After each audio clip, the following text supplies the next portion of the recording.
"Catch her, don't let her get away." I heard the familiar voice of my husband's elder brother shouting from behind me as I ran as fast as my small legs could carry me while looking back at intervals. It was raining heavily with thunder and lightning that evening. The red floor was covered with slippery mud and dirty water in potholes. I held my protruded stomach as I ran into the bush, trying to escape from the dangers chasing after me. I ran through the tall grasses heading to where I did not know, hoping to find safety in the middle of nowhere. "Make sure she doesn't get away," I heard his voice again. I hastened my steps, praying to God for a miracle, as I was already getting tired from running for almost an hour with a pregnancy almost due for my delivery. While running, I stepped on a sharp thorn which left me with a deep injury, causing my leg to bleed. "Ah!" I screamed in pain as anguish took the best of me. "Andrew!" I cried out, calling my husband's name, cause all I needed at that moment was him. But he was bedridden at home. There was nothing he could do to help in this situation other than to whisper in my ear to run for my life, which he gave a good reason and made me promise him that I'll be safe with our unborn child. "Please stay alive and take care of our child. Don't let my brother get you, leave now." Those were his last words to me before I ran out of the house under the heavy rain with nothing but a few clothes and a little amount of money wrapped in a small sack bag. "Search everywhere, she should be around somewhere. After all, she's a stranger and doesn't know anywhere around." I heard him clearly, even with the blaring of thunder and lightning. I managed to stand up and tried to run, but ended up dragging my left foot on the ground because of the deep cut I got from the thorn. I dragged myself, clutching the sack bag on my body while holding my stomach with my right hand, bearing the pain, making sure no sound left my mouth, and hid behind a big iroko tree. One after the other I saw them.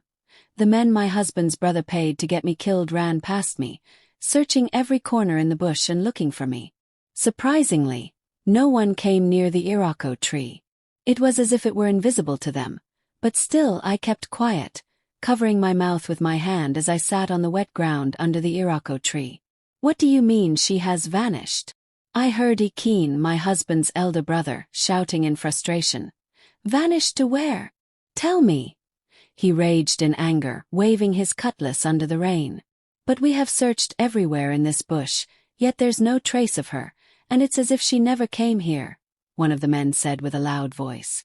"No, she must not escape, she must not escape from me, I must get her, she must not give birth to that child she's carrying, else I'll be doomed," he shouted, and I could feel a hint of fear in his voice. His men spread themselves to every corner of the bush, searching frantically, but still, no one came near the iroko tree. I peeped from the side of the big tree, wiping my face with my hand as the water kept dripping down from my head, watching as they were busy searching for me and cursing under their breath. "Ayo, I know you're hiding somewhere in this bush. Come out now and I promise I won't harm you and your baby," my husband's brother shouted with a loud voice. "Ikeen, we can't keep searching for someone who seems to have disappeared into thin air. Moreover, this is a mysterious forest. There's no way she can survive here," one of his men said tiredly. "That's true, Ikeen, there's no way she can survive. She's as good as dead already. Who knows, she might have been devoured by a wild animal, hence we can't find her anywhere," another of his men said. Ikeen wasn't satisfied with what his men said, but he had to agree because truly nobody survives in the mysterious forest without protection. "You're right, she can't survive here without any protection. I believe the gods are working with me," he said, scanning everywhere with his eyes wide open. "Let's go." He waved his cutlass in the air, signaling his men, and they all walked away. I heaved a sigh of relief as I watched them leave. I relaxed more on the tree and allowed the tears to flow freely from my eyes. Everywhere became too quiet. It was deafening. There wasn't even a sound from crickets or any insects. I sat there remembering everything I was told about my husband's village and their traditions. I remembered my friends discouraging me from marrying Andrew and how I hated them for being jealous. I remembered the words of my mother, who was never in support of our relationship, and then I felt it. I felt the pain of regrets. I could taste it as I swallowed hard. Tears kept flowing as the pain in my heart increased. "I should have listened," I said in between sobs as my tears drowned in the rain. Suddenly, there was a loud cry of thunder accompanied by lightning. I screamed in fear and covered my face with one hand, facing the tree. "Ah!" I winced in pain, rubbing one side of my stomach. "Ah, my stomach," I said, frightened as the pain continued. The baby is coming," I said repeatedly in fear as I was a first-time mother.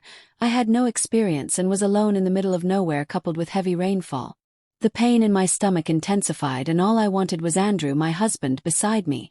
I laid on my back, folded my knees and opened my legs wide. I could feel my baby struggling to come out. "God, please help me," I prayed in between gritted teeth as I pushed hard. "Gods of this land, is this the prophecy you made that made Ikin destroy my family? Do you want me to suffer so much and lose my life together with my child without confirming your words? Will you be satisfied to see evil and injustice prevail over the life of my innocent child? Answer me." I cried out loud as there was no sign of my baby coming out. Suddenly, there was a loud cry of thunder that shook the ground, and almost immediately, I pushed with all my strength the moment I felt a deep contraction. I screamed as the pain I felt was intense, and immediately I heard my son crying. The sound of his cries was like a soothing balm to my soul. I giggled in tears as I struggled to sit up. I picked him up and hugged him tight after kissing his forehead. I looked around and found a sharp object close by. I took it and did the necessary thing. Suddenly, the rain stopped. I brought out one of my clothes from the sack bag and wrapped him up, holding him close to my chest as I was tired and weak. I closed my eyes and saw shadows and my husband smiling at me, and then I passed out. "Ayamide, my love, I'm sorry you're going through this suffering because of me. I know I should have listened to you when you warned me about coming to my village to celebrate the festival. I'm so sorry I dragged you into what you know nothing about. Please forgive me," I heard my husband say, but I couldn't see him. All I saw was a shadow covered in white. "Andrew, I can hear you speak to me, but why can't I see you? Please come to me," I pleaded.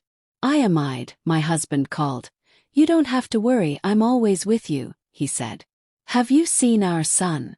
He looks just like you," I said smiling. "Call him Chikadibia," he said. "Okay, I'll call him whatever you want me to call him, but please come to me, I want to see you again," I said, but my words got back to me in echoes. I started crying, begging him to come to me, then I heard my son crying. His cries became louder, seeking my attention, and then I opened my eyes. "He's a warrior, he shall be undefeated," I heard when I opened my eyes. I looked around, realizing it was morning already, hoping to see the person whose voice I heard, but I found no one. I looked at my baby, who had stopped crying and was staring at me. I was surprised because I knew it takes some days for a newborn to see clearly. But why is he looking at me like he can see me already? I questioned in my mind. "That's because he can see you," I heard the voice again. I looked around, and yet, there was no one but me and my child. I held my baby tight and mustered the courage to ask, "Who are you, and how can you read my mind?" Asked trembling. Everywhere remained quiet, and I asked again, "Please, who are you, and how come you can read my mind?" "Ayamide, I was the one who shielded you from your pursuers and made you invincible in their sight. I helped you deliver your child and healed your wounds," the voice echoed. "Heal my wound," I repeated silently and looked at my injured leg. "It's healed, there's no injury anymore," I said, surprised, looking at my leg. "Thank you so much for helping me, but why can't I see you?" "Yes. You're looking at me already and resting in my bosom," the voice said calmly. I looked around again, confused at what he was saying. I looked at my child, who was also looking back at me, and became even more confused and scared. "Don't be scared, Ao, I am the one talking to you. My name is Irako," the voice echoed loudly, and a heavy wind blew around the trees and bushes. I became frightened and stood up immediately, looking up at the tree. But what surprised me the most was that I didn't feel any pain like someone who had just given birth some few hours ago. It felt like nothing ever happened. "How come?" I stammered, looking surprised. "You're welcome, Ao, and from now henceforth, this will be your home until Chikadibia is ready for the future." "But I'm not from here, I can't stay here, I need to return to the city where I came from," I argued with the tree. "Your destiny is here. This is where you belong, and your son has a prophecy to fulfill," the tree said on a final note. "Relax and eat the fruits I provide. You and your will be fine." I sat down holding my child as I wondered how I would survive alone in the forest. I looked at the tree and saw a big hole that could occupy us, and went in looking around there. I found a basket filled with different types of fresh fruit. I immediately grabbed one and ate. I didn't know how hungry I was until after I ate almost half of the basket. I spread a wrapper on the floor and placed my baby on it while I sat down behind him. Chickadibia, I called him. We will be all right, I said and lay beside him as I slept off. 7 years later I was inside gathering fruits when I heard my son calling, "Mama, look, see what I caught today," he said, smiling triumphantly. I rushed out to see what it was and saw 2 big bush rabbits. I was so happy I started praising him. "Chickadibia, my own son, only son of his father, my warrior, the one who's scared of nothing. Thank you, son, let me start preparing them for dinner," I said and took them to the back for preparation. Chickadibia sat on the trunk of the tree and called out, "Irako, please come out, let's wrestle a bit before I call it a day," I heard him say. "Are you worried I might win?" he said, trying to get Irako's attention. "Isn't it too early to expect victory?" Irako replied, and the next second there was a loud thud on the ground. "Let's wrestle, young man," Irako, who had appeared like a mighty warrior, said. Chickadibia smiled, knowing Irako could not resist him. He took a position, and before I knew it, my 7-year-old son was battling with a man of 30 years old. Very early the next morning, I saw my son sitting in a corner, staring at the sky like one whose thoughts are deep. I walked slowly towards him and called his name, and he was still looking up at the sky. "What are you thinking?" I asked as I sat behind him. "Mama, are we ever going to leave this place?" he asked and turned to face me. "I'm already tired of staying here. I want to mix up with other people outside and get to know the real world," he said. I sighed and placed a hand on his shoulder. "Chickadibia, I've told you severally that the outside world is a dangerous place for you. There are people there who don't like us." "You always say that, Mama," he cuts in before I can finish my sentence. "But how do I know if it's true when I've not been able to experience it?" I could feel his sadness, and it hurt me. "I want to go to the village and mingle with other kids my age. I want that experience too," he said sadly. "All right, I'll see what I can do about it," I said, hoping the Irako would help. "It's not a bad idea to experience the outside world," Irako finally spoke. "But dangers lurk everywhere, and you need to be very careful. You and Mother often spoke of danger in the outside world. What sort of danger is that?" Chickadibia asked. "I've been able to wrestle with wild animals and know I was in this forest. What's the danger in the outside world that I can't face?" "The village is like an open field. You can never tell between a prey and a predator," I said. "But I'm always careful, and I can smell danger from afar. Mama, please, let's go to the village. I really want to," my son pleaded. "It's all right, you shall go to the village, but on one condition: you and your mother must act like you're both insane. That way, those who don't want you alive will think otherwise," Irako said. "But we are not mad," Chickadibia said, looking at me confused. "No, we are not, but it's the only way we can survive there," I explained to him. He thought for a while and then nodded. "It's okay, I can do that," he said, and I saw the joy in his eyes. I sat down there looking at the replica of my late husband as he smiled. He reminded me so much of Andrew I couldn't help but shed a tear as I remembered the past and how I ended up in the forest. I'll be going out of this place, which has been my home after so many years. How do I even begin to live again? I said in my heart, aware that Irako could hear my thoughts. "You'll be fine, Iamide, and remember I'll always be with you," Irako replied in my head. I don't know how, but he did, and I became at peace again.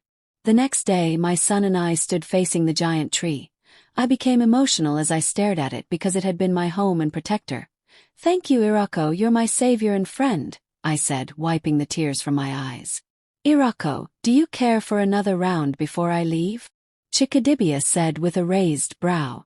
"I would love to, but you need to go now before the sunset." We heard a deep masculine voice from behind us. We turned around and behold, it was Irako. Chickadibia ran towards him and stood before him. "How do I continue my training when I'm gone?" "Yes." And for the first time Irako smiled. "It's simple. Just call me whenever you need me and I'll be there," he said. "But how?" Chickadibia asked, wondering. I was also confused. "Just ask me to appear and you'll see me," Irako said. "It's time to say goodbye for now, and don't forget what I said. You must act like a lunatic to be safe," he reminded us and disappeared. My son and I waved goodbye at the giant tree and turned around, walking away from the place which has been our safe haven for many years. After walking hand in hand for some hours, We finally got to the entrance of the village, and flashes of the night I was being chased by my brother-in-law swept through my mind. I closed my eyes as I struggled to fight back the tears that threatened to drop. I looked at my son, who was carried away by the sight before him. He kept looking at everything and everywhere. He was eager and excited to enter the village. "Easy, young man," I said, tapping his shoulder. "Don't forget what Irako said. We need to play safe now that we're out, and moreover we need a place to stay," I said, looking around. Chikadibia nodded his head absent-mindedly. He was too carried away to listen to what I was saying. I shook my head and smiled, knowing that I had to do those things alone for now. Soon, I was able to get a detached and abandoned house not far from the village square. I arranged the place, and we settled in no time. Over the years, Ikin, my late husband's brother, has been busy gallivanting himself as the next king of the village. It so happened that my husband's family would be the next to provide a king for the village in some years to come, and the prophecy revealed that my then unborn child will be the one to be crowned the king because he would take over by winning a wrestling match. Ikin, who has always believed that he was meant to be the king, resolved to destroy my family by eliminating my husband and then trying to harm me and my unborn child. "Mother, I'm hungry," Chikadibia said, bringing me back from my thoughts. "Good thing I came with fruits and some roasted meat. It will be enough for today and tomorrow," I said, bringing out the fruits and roasted meats wrapped in leaves. Meanwhile, back at my in-laws' house, Ikin and his 2 sons were eating on the table when they heard a knock on the door. "Yes, who's there?" His eldest son asked, reluctant to stand up from the food he was eating. "Knock, knock," they heard again. And this time the eldest son stood up and walked straight to the door. "Yes, what do you want?" he asked the moment he opened the door. "Where's your father?" the elderly man, who was dressed in shabby clothes, asked. "Why are you looking for my father, old man? Leave here now before I descend on you," Ikin's son said rudely to the man. "I want to see your father," the man repeated, ignoring Isa's rudeness. "Old man, my father is not around. Please go back to wherever you came from and do not return," Is said, and shut the door on the man. He returned to the table and continued eating. Ikin looked at his son and back to his food. "Who was that, and why were you shouting?" he asked. "It's the village madman. I don't know why he came knocking on our door asking to see you," Is explained. "But don't worry, I've chased him away," he bragged. "What? Why did you chase him away? Go back now and bring him back. Who knows if he has a message for me?" Ikin shouted at his son. Is quickly stood up and rushed to the door and was surprised to meet the old man still standing in the same spot he left him. "Old man, you're still here." He rushed back in and informed his father, who left his food to meet the old man. "I heard you're looking for me. What can I do for you?" Ikin asked, hoping it would be what he had always wanted to hear. "Your day of reckoning is approaching, and that which you desire shall be, but not for you," the old man said, and left immediately. Ikin was speechless. He stood at the doorpost, wondering what the old man meant by his words. "Why am I bothered about what he said? He's obviously sick in the head," he said, and closed the door. A few hours later, he couldn't get his mind off what the old man said. He kept thinking about it as he sat down in front of his house. Suddenly he looked up and saw his friend coming. He smiled and sat up quickly in his seat. "Ikin, my bosom friend," his friend said as he got closer, and they both exchanged a handshake. "I'm glad you came. It's been days since the last time I saw you," Ikin said, smiling. "How are you and your boys?" his friend asked as they sat down. "They should be at the village square wrestling with other children. You know how my sons like to wrestle, especially Is. He hasn't found someone to defeat him yet, and I don't think there's anyone who can do that," Ikin boasted with pride. "He's really a strong young man, just like his father," his friend complimented, adding to his ego. "Anyway, I'm glad that you came. Something has been bothering me, and I'd like to share it with you," Ikin said, now looking worried. "What is that, my friend? What could be bothering my future king?" his friend asked. "Earlier today, the village old man visited my home. He said something that doesn't sit well with me, and I've been thinking about it," he explained to his friend, looking disturbed. His friend was surprised and laughed upon seeing Ikin worried. Don't tell me you take the words of that old man seriously, his friend said and laughed again. But the things he said to me was what, if I may ask, his friend cut in. Did he say your days of reckoning were near? Yes. Yes, that's the exact word he said to me, but how did you know? Keen was surprised. His friend giggled and shook his head. That was the exact thing he said to me some years ago, and up till now I haven't seen anything. So please forget whatever he said to you. That's how he goes about knocking on people's doors saying rubbish to them, his friend explained and hissed. Keen became relaxed after his friend's explanation and smiled inwardly. I can't believe I almost got myself fooled by that old man. He almost got me, he said. I hope you didn't give him anything, because that's what he always wants in return. He didn't ask for anything, he left immediately after he finished talking, Keen recalled. He should have asked for what he wanted instead of saying things he knows nothing about, he said as they both laughed ignorantly. At the village square, Keen's son Ease stood in the middle of the square challenging other young boys to battle. They were mostly age grades, but no one seemed strong enough to defeat him. He stood in the middle boasting of being undefeated just like his father. Chikadibia stood in a corner watching with a smirk on his face. I'm just 7 years old and can wrestle with Irako, how much a teenager? He said in his mind as he kept watching Ease boasting and hitting his chest. Why are you just standing there? Go and defeat that young man and put him in his place. Chikadibia heard and turned to see who it was. Good day, old man, he greeted. The one chosen by the gods, the undefeated champion of our village and beyond. It's an honor to finally meet you, the old man said, smiling, showing his stained teeth. Excuse me, old man, I do not know what you're talking about and I'd like to take my leave, he said and turned his back to leave when he heard the old man say, Welcome back to the village where you belong and extend my regards to the Queen Mother. He turned swiftly but couldn't find the old man standing behind him anymore. He shook his head and hurried home to meet his mother with lots of questions in his mind. Chikadibia, where have you been? I've been searching everywhere for you. Where did you go? I asked, worried as my son approached. Answer me, young man, I'm asking you a question, I said again, but the look on my son's face wasn't bright. Mother, he called. Who am I, and why did the old man call me chosen of the gods? He asked, standing in front of me. What man? I asked, looking around. And where did you meet him? Where did you go to Chikadibia? Asked, stuttering. He also said I should send his regards to you, the Queen Mother. What does he mean? He asked again. I quickly covered his mouth with my hand, preventing him from saying further whatever the person must have told him. I took him inside and we sat down facing each other. Where did you go to and what old man are you talking about? Questioned. Mother, I went to the village square to watch the youth wrestling. I stood at a corner where nobody would see me, but I don't know how he got there. Asterisk who? Asked impatiently. The old man, I didn't even see him walk past me, and the next thing I heard was his voice behind me, my son explained.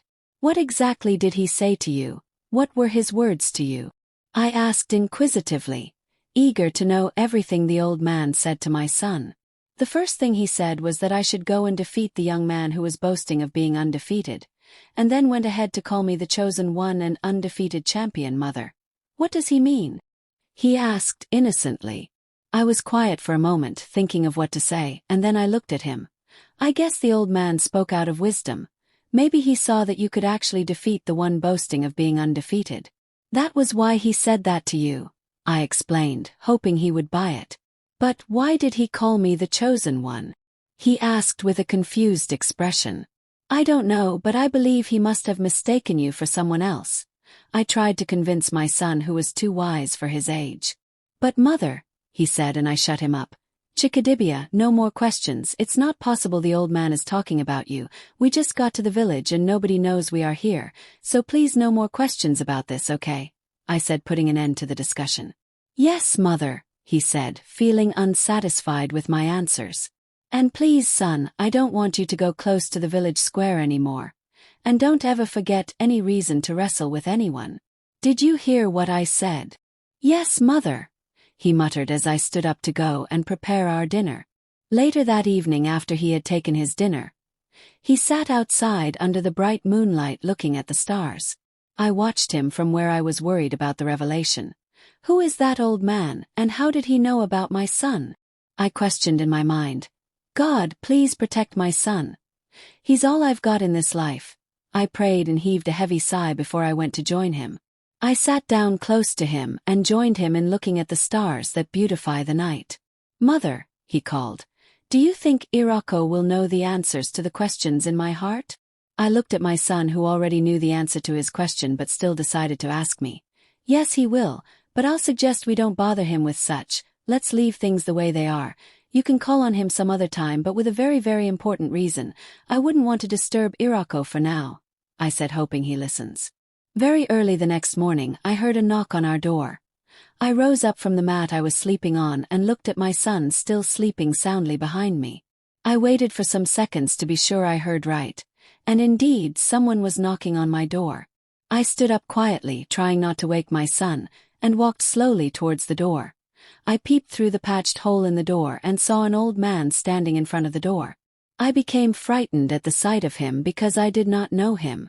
Please, old man, how can I help you? I said from inside my house without opening the door.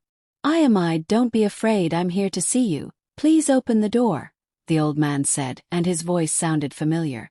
I was surprised to hear him mention my name, so I asked immediately, how did you know my name, old man? Have we met before? Oh, I know a lot about you and your son. Please open the door and let me in, unless you want to be unkind to an old man whose waist isn't so strong anymore, he said. I could see him from the patched hole looking tired. It was as if he had walked a long distance to get here.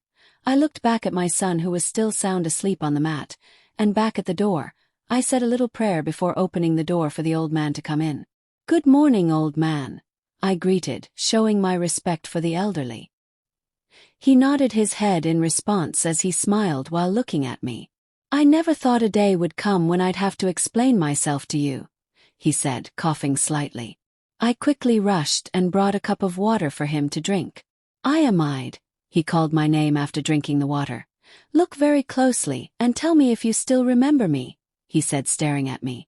I was a bit scared but did as he said. I took my time to look at him very well, and then I gasped, surprised at who he was. Baba, is this really you? I said as I knelt down before him. Oh my God, I kept saying repeatedly. He smiled and asked me to sit down. I know you'll remember me, even though it's been years, he said calmly. How have you been, Baba? What happened to you? And why are you in shabby clothes? I questioned, looking at him. It's a long story, my dear, but I'm glad to be alive to see you and your son back in this village, he said, and I knew why. I looked back at Chikadibia, still sleeping, and sighed. Baba, I'm scared and worried for him. I don't want any harm to come to him, I said. Your son is a mighty warrior. I can see it in him already. He can never be harmed by anyone. Not even his Uncle Ikeen can harm him, the old man said confidently.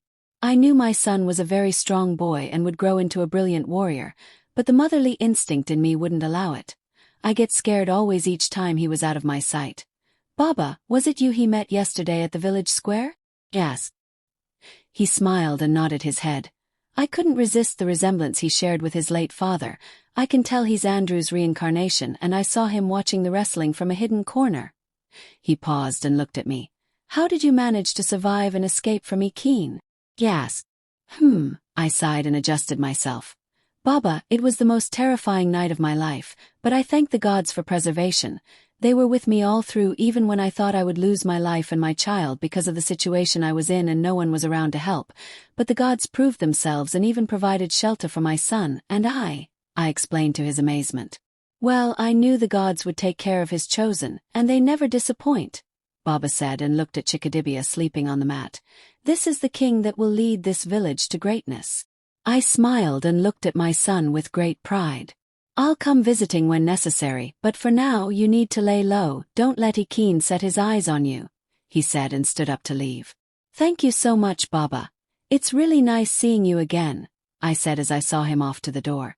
After the old man had gone, I went back inside and saw Chikadibia sitting on the mat. His expression unreadable. I walked slowly towards him. I looked at him hoping to hear the usual good morning, mother, but I didn't. I got was a deep stare from him. It was as if he was looking deep into my soul. I took a step back and was a bit scared.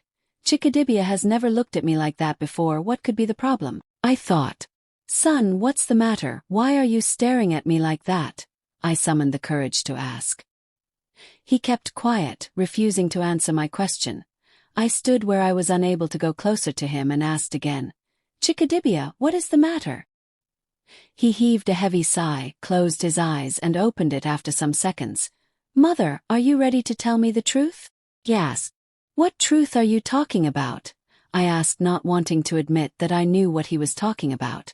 It might interest you to know that I wasn't asleep when the old man came knocking, and I overheard your conversations with him, he said. When were you planning to tell me the truth about me? He asked with a calm but demanding tone. I couldn't respond immediately because I was baffled at his sense of maturity. Mother, he called out. Son, I was waiting for the right time to tell you, and I think it's still not the right time yet, I said, hoping he would understand. He kept quiet for some time and finally stood up from the mat. He walked towards the door and stopped. I hope you still remember the one who trained me, the one who shared his wisdom with me, the one who gave me the authority to summon him whenever I want and he will answer. I hope you remember the great Irako. He paused, turned around to face me. I won't force you to tell me anything about me anymore, but let me remind you today that I may be 7 years old, but I'm wiser and capable than what you see, but I'll wait till when you think it is time for me to know the truth about me, he said, and walked out of the house. I was stunned at my son's behavior. He had never reacted this way to me before. I sat down and began to wonder if I was making a mistake hiding the truth from him. Later that day, he went to hunt in the bush and came back with a good catch. He kept the catch at the back of the house and walked out straight to the village square. Son, where are you going? I asked, shouting. I'm coming, Mother. There's a wrestling match going on at the village square. I'll be back soon, he answered without looking back. Be careful not to be seen, I said, but he had already gone. He was happy he got to the village square on time to meet the first round of the wrestling match. He hid in a corner and watched as the youths and teenagers wrestled one another. He found it amusing and started laughing. Hey, what's making you laugh? One of the wrestlers asked, breathing hard. He looked beside him and found a chubby boy gazing at him with anger and sweat all over his body. Chikadibia looked at his chest going up and down as he breathed and laughed again. He couldn't hold it back because everything looked funny to him. The chubby wrestler became even angrier because he knew that Chikadibia was laughing at him. He sneered and walked closer to Chikadibia, who was still laughing. Hey little boy, do you think this is a joke? Why don't you come over if you can fight?